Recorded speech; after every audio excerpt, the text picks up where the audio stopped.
Captain Jake Morrison stood on the bridge of the UFS Liberty, staring at the empty space ahead. The stars looked peaceful tonight, but he knew that would change soon. His ship was humanity's best diplomatic vessel, carrying the hopes of every human colony in the galaxy. "Captain, we're getting a transmission," said Lieutenant Amy Collins from her station. "It's coming from outside our territory." Morrison nodded to Admiral Lisa Parker, who stood beside him. She was one of the toughest officers in the human fleet, and if she looked worried, then things were bad. "Put it on the main screen," Morrison ordered. The holographic display flickered to life, and what appeared made everyone on the bridge take a step back. The creature was tall, maybe 9 feet, with 4 arms and skin that looked like clear crystal. Strange lights pulsed under its skin in patterns that hurt to look at. "I am High Arbiter Keth Vallis of the Zephyrian Empire," the alien said. Its voice sounded like metal scraping against stone. "I speak for the coalition that has ruled this sector for 3,000 years. Morrison felt his stomach drop. 3,000 years. Humanity had only been in space for 200. "We have watched your species spread across the stars like a disease," the alien continued. "You take worlds without permission. You ignore the natural order. This ends now." Dr. Alex Rodriguez, the ship's expert on alien life, was frantically taking notes at his station. His face was pale as he worked. "You have exactly 72 of your standard hours to surrender," Kethavallis said.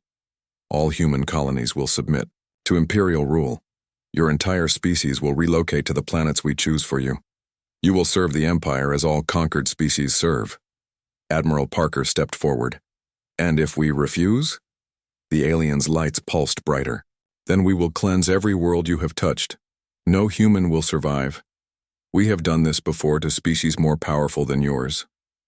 The transmission ended, leaving the bridge in terrible silence. "Rodriguez," Morrison called. "What do you—" Half of the scientist looked up from his readings. "Captain, the transmission came with fleet data. They have over 2,000 ships heading toward human space. Big ones. Each ship is larger than anything we've ever built." Commander Beth Stevens ran the numbers on her tactical display. Her hands shook as she worked. "Sir, our entire defense force has maybe 300 ships. Most of them are old cargo vessels with guns bolted on." Morrison closed his eyes. 2,000 against 300. It wasn't a war, it was an execution. On Earth, President Kate Hamilton sat in the emergency meeting room deep under the Capitol. The room was full of humanity's best leaders, but they all looked lost. General Ryan Brooks stood at the front of the room pointing at a star map. "The aliens aren't lying about their power. Our scouts confirm massive fleets moving toward every human colony. We have maybe 60 hours before they arrive at the outer settlements." Director Sam Foster from Intelligence cleared his throat. "I've been studying the Empire's history. They've conquered 47 different species over the centuries. The ones that surrendered still exist, but as slaves. The ones that fought back and there's no trace of them left. So our choices are slavery or death," said Governor Mike Chen, who had flown in from New Terra Colony. "That's not much of a choice." President Hamilton looked around the room. These were the smartest, toughest people humanity had produced, and they were talking about giving up. "There might be a third option," she said quietly. Everyone turned to look at her. "What if we don't give them anything to conquer?" General Brooks frowned. "I don't understand, Madam President." Hamilton stood up and walked to the star map. She pointed at the human colonies scattered across dozens of star systems. "They want our worlds, our technology, our people. What if we make sure they can't have any of it?" The room was quiet as everyone thought about what she meant. "You're talking about destroying everything," Governor Chen said slowly. "Every colony, every space station, every piece of technology we've built. And everyone who built it," added Director Foster. Hamilton nodded. "If we can't be free, then we make sure our slavery costs them everything. We make victory so expensive that other species will see what happened and remember it."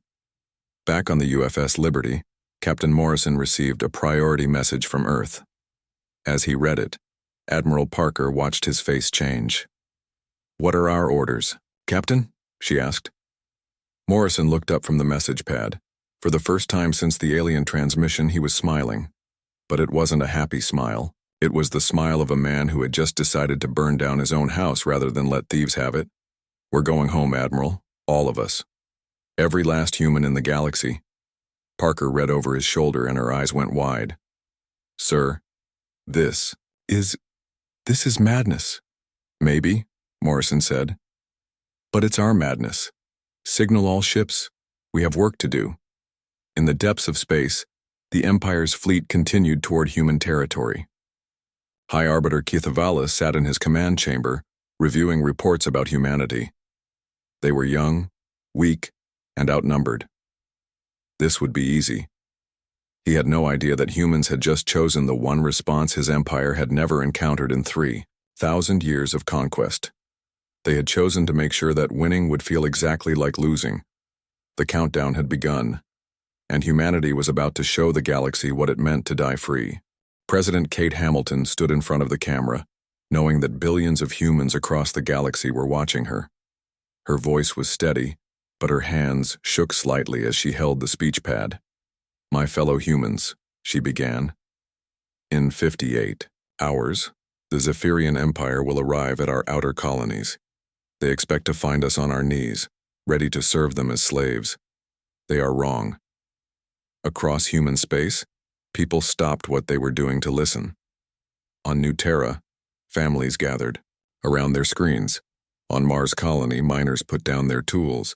On the space stations orbiting distant stars, children pressed close to their parents. "We are announcing Operation Homecoming," Hamilton continued. "Every human colony, every space station, every settlement will be evacuated within 50 hours. We are coming home. All of us." Governor Mike Chen stood in the control center of New Terra, humanity's largest colony outside Earth. The planet was home to 12 million people, and now they all had to leave. "You heard the president," he announced over the colony-wide communication system. "This is not a drill. Pack only what you can carry. The transports start landing in 2 hours." Colonel Jenny Walsh was already coordinating the military side of the evacuation.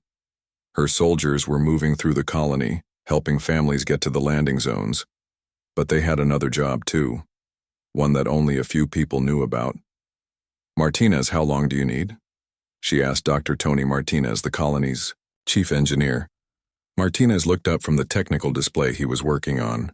"Give me 30 hours after the last civilian transport leaves. Protocol 7 is complicated."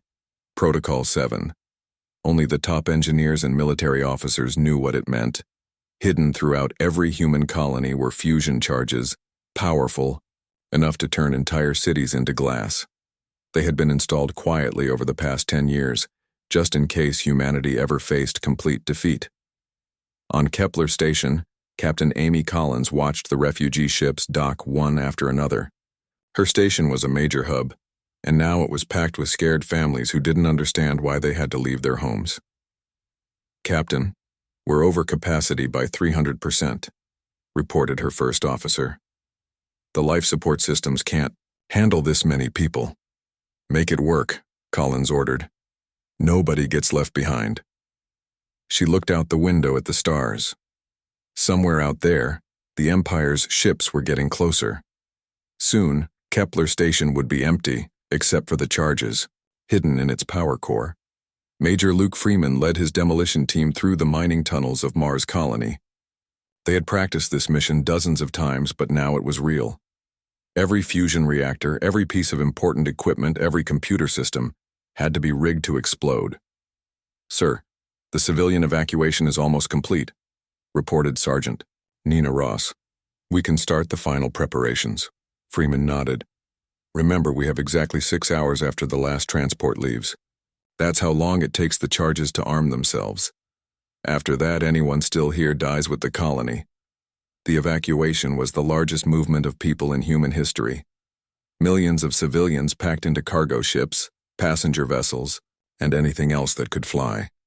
The ships were crowded and uncomfortable, but nobody complained. They understood that they might be the last free humans in the galaxy.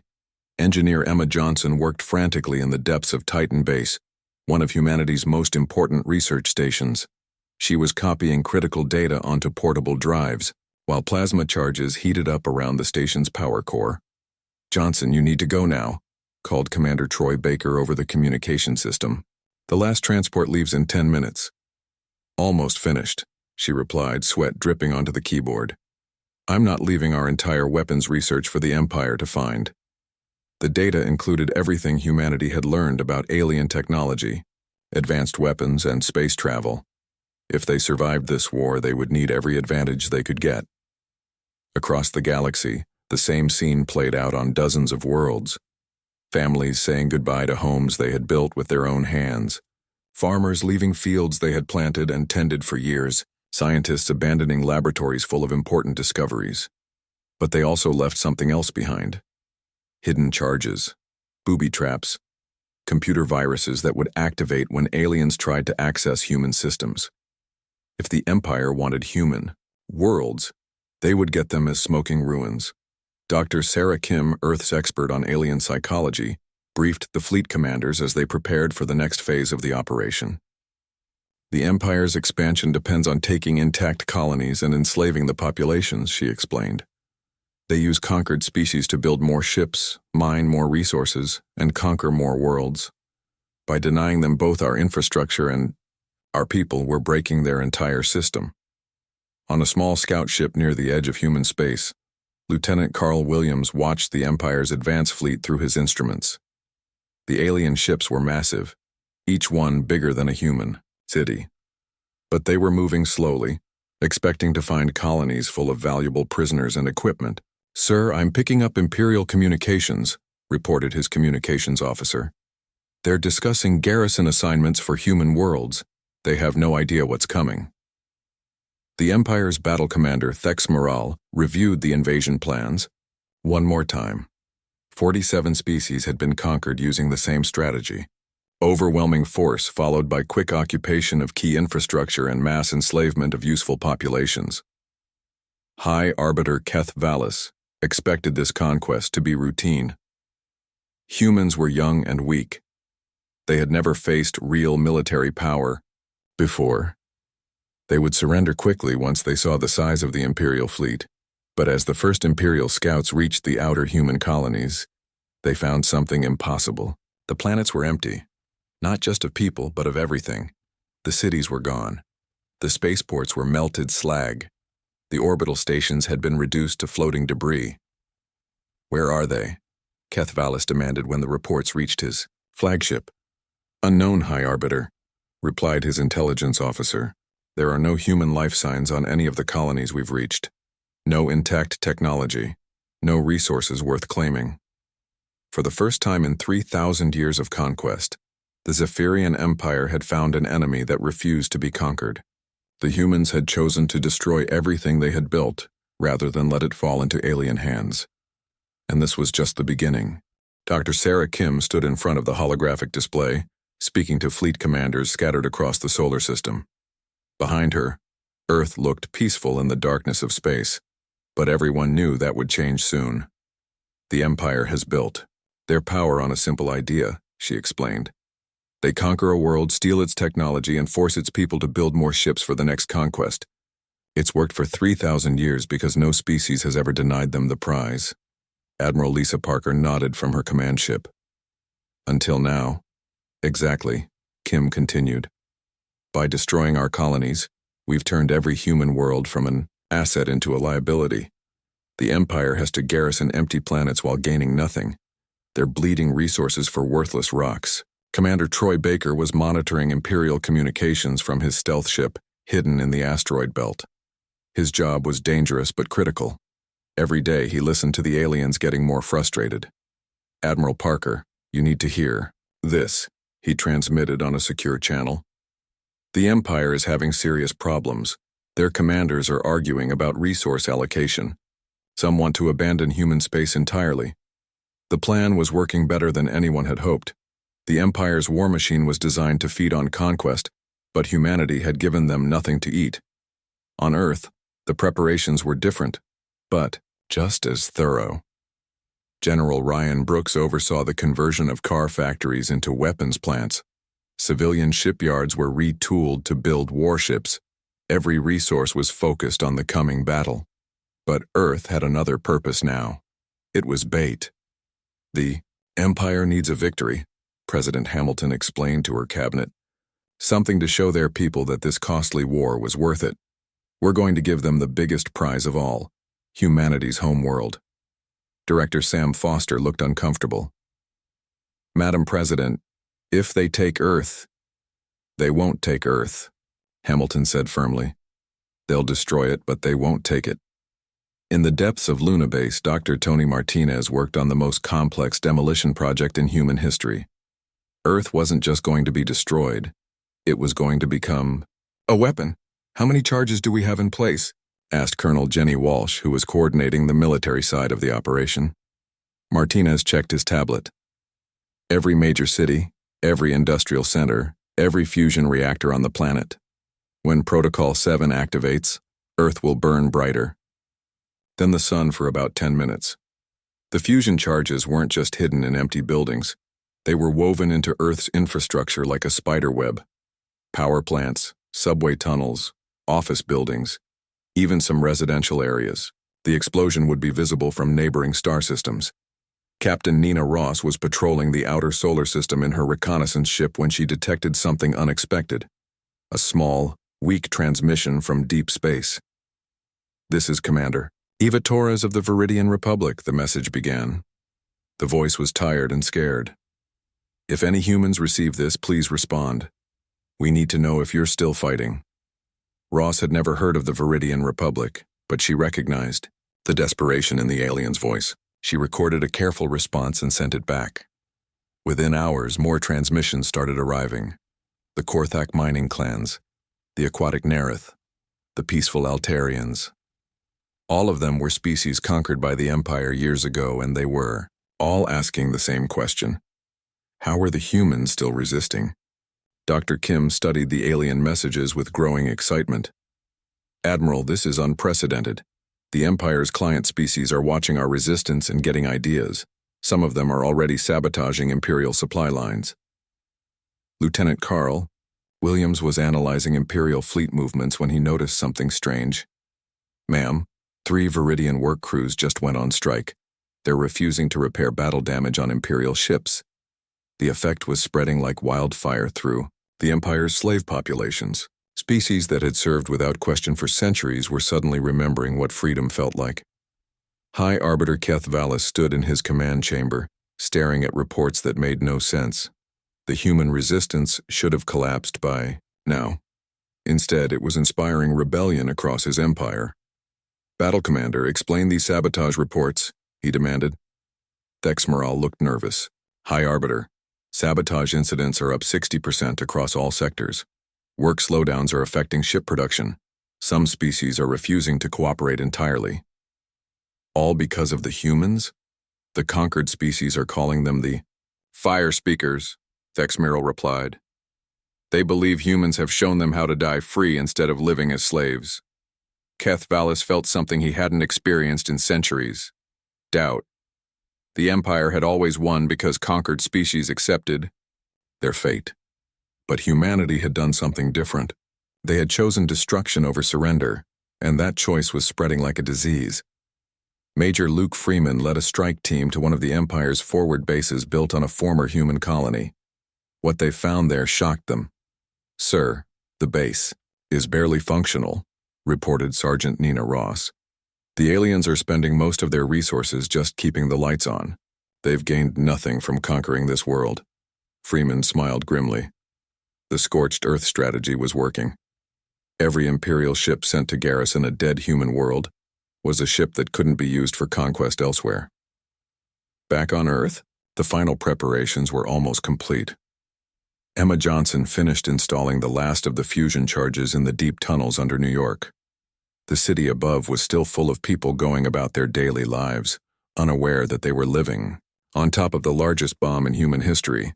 "Johnson, report to the command center," came the order over her radio. She climbed out of the tunnel and looked up at the sky. Somewhere up there, the Empire's main fleet was gathering for the final assault. Soon, Earth would face the largest military force ever assembled in the galaxy. But humanity had one advantage the Empire didn't understand. Humans had learned that sometimes the only way to win was to make sure your enemy's victory cost them everything. The stage was set for the final battle, and humanity was ready to show the galaxy what it truly meant to choose freedom over life itself. The Imperial Armada that arrived at Earth was like nothing the galaxy had ever seen. 3,000 ships stretched across space, each one massive and deadly. The smallest vessels were bigger than human cities. The largest were the size of small moons. High Arbiter Keth Valis commanded the fleet from his flagship, a giant black ship called the Eternal Dominion. He stood in his command chamber, watching Earth grow larger on the screens. This was where the human resistance would finally end. "All ships prepare for bombardment," he ordered. "I want this planet crippled but not destroyed. We need prisoners to question." Captain Jake Morrison stood on the bridge of the UFS Liberty, looking at the enemy fleet through his ship's cameras. Humanity had gathered every vessel they could find: cargo ships with weapons bolted on, old mining vessels, passenger liners converted into warships. 400 ships total. "Sir, they outnumber us 7-1, reported Commander Beth Stevens from her tactical station. "And each of their ships is 10 times more powerful than ours." Morrison nodded. He had expected this. "Signal all ships. Begin attack pattern Delta." Admiral Lisa Parker watched from Luna Base as the human fleet scattered. Instead of staying together, like a normal military formation, the ships broke into small groups of 5 or 6. Each group had a different target. "What are they doing?" asked Battle Commander Thex Moral aboard the Imperial flagship. "Unknown strategy," replied his tactical officer. "Human ships are spreading out across the entire battle zone. The Empire's weapons were designed to destroy large fleets, not hunt down small groups. Their massive guns were too slow to track the quick human ships darting between them." Captain Amy Collins led her group of converted cargo ships straight at an Imperial cruiser. Her ships were old and slow, but they had one advantage. The aliens didn't expect them to fight like they were already dead. "All ships ramming speed," she ordered over the radio. Her ship, the Defiant Hope, crashed into the Imperial cruiser's engine section at full power. The explosion lit up space for miles around. The other ships in her group followed, turning themselves into guided missiles. Major Luke Freeman commanded a group of mining ships that had been turned into makeshift bombers. His vessels were tough and built to work in dangerous conditions. "Freeman to all ships," he broadcast. "Target their supply vessels. Make them pay for every bullet." His ships dove into the enemy formation, ignoring the smaller Imperial fighters, to attack the big supply ships. When his vessel's weapons ran out, Freeman rammed his ship directly into an Imperial ammunition carrier. The explosion destroyed 6 enemy ships at once. The Imperial forces had never faced an enemy like this. Human ships fought with a desperation that bordered on madness. When their weapons failed, they used their reactors as bombs. When their engines died, they drifted into enemy ships and detonated their remaining explosives. Commander Troy Baker piloted his destroyer through the chaos looking for the best target. He found it, an Imperial command ship coordinating the enemy fighters. "This is for New Terra," he said, and flew his ship straight into the alien vessel's bridge. High Arbiter Keth Valis watched his fleet take losses that should have been impossible.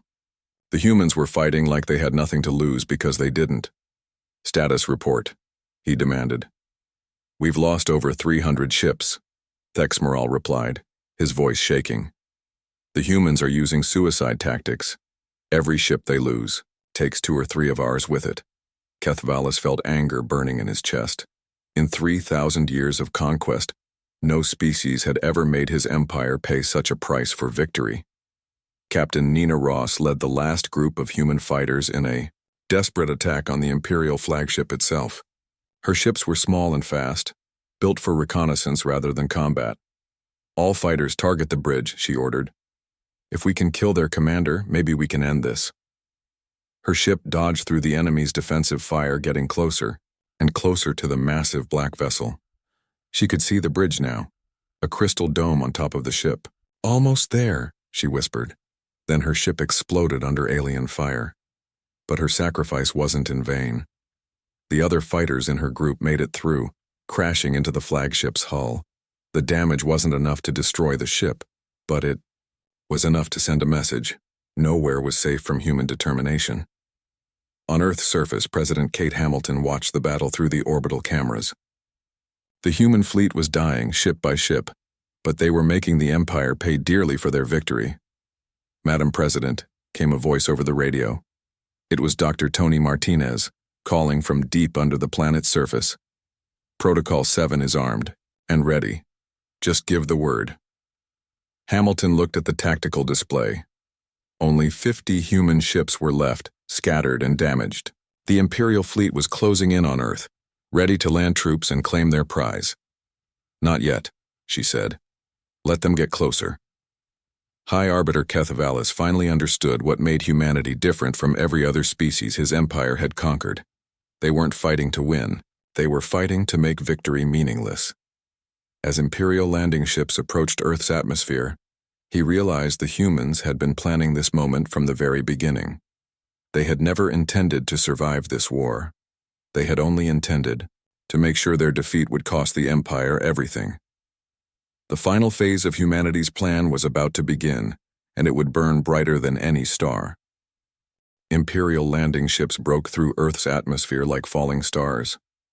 High Arbiter Kethvalis watched from his flagship as thousands of troops prepared to capture humanity's homeworld. Finally, this embarrassing resistance would end.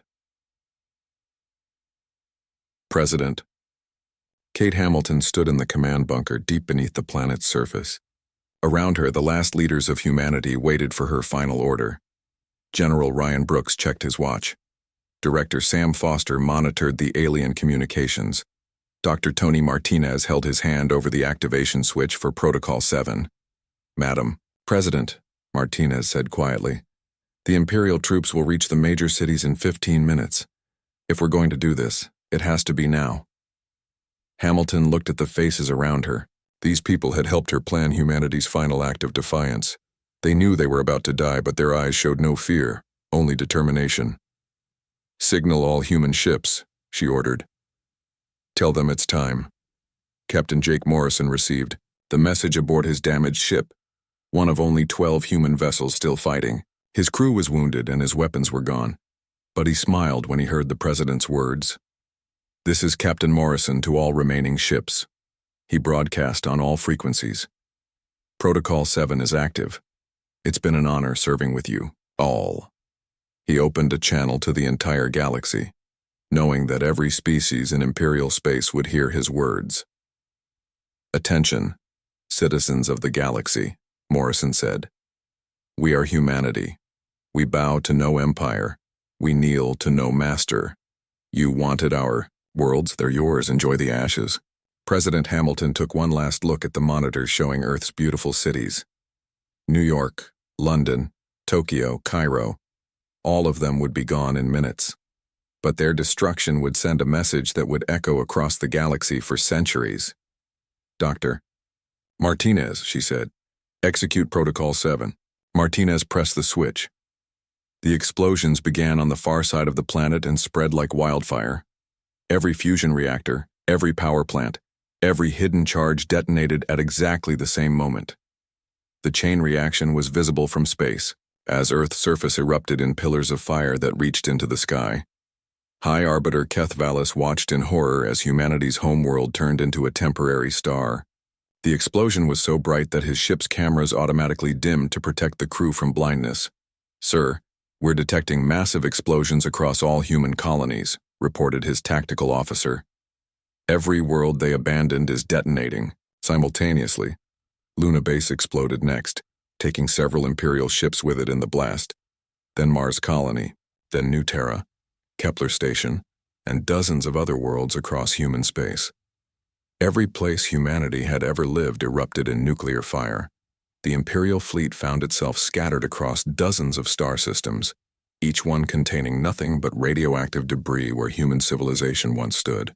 The Empire had won the most expensive victory in galactic history, but the real cost wasn't measured in ships or resources. It was measured in the message humanity had sent to every enslaved species in the galaxy. On the Viridian homeworld, Commander Eva Torres watched the human worlds burn and made a decision that would change everything. She activated the hidden explosives her people had been secretly building for months. "Attention, Zephyrian Empire. She broadcast as Viridian industrial centers erupted in flames. We learned from the humans. Freedom is worth any price. The rebellion spread like wildfire. The Korthak mining clans sabotaged their own facilities rather than serve the Empire another day. The aquatic Nerith poisoned their own breeding pools rather than produce another generation of Imperial servants. The peaceful Altarians destroyed their research centers rather than develop new weapons for their masters. High Arbiter Keth Valis sat in his command chamber, staring at reports of rebellions across the Empire. In one day, he had lost more territory than the Empire had conquered in a century. "How is this possible?" he demanded. "We destroyed them completely." "The humans planted an idea, High Arbiter," replied Battle Commander Thexmiral. "They showed the galaxy that some things are worth more than survival, that freedom is worth dying for."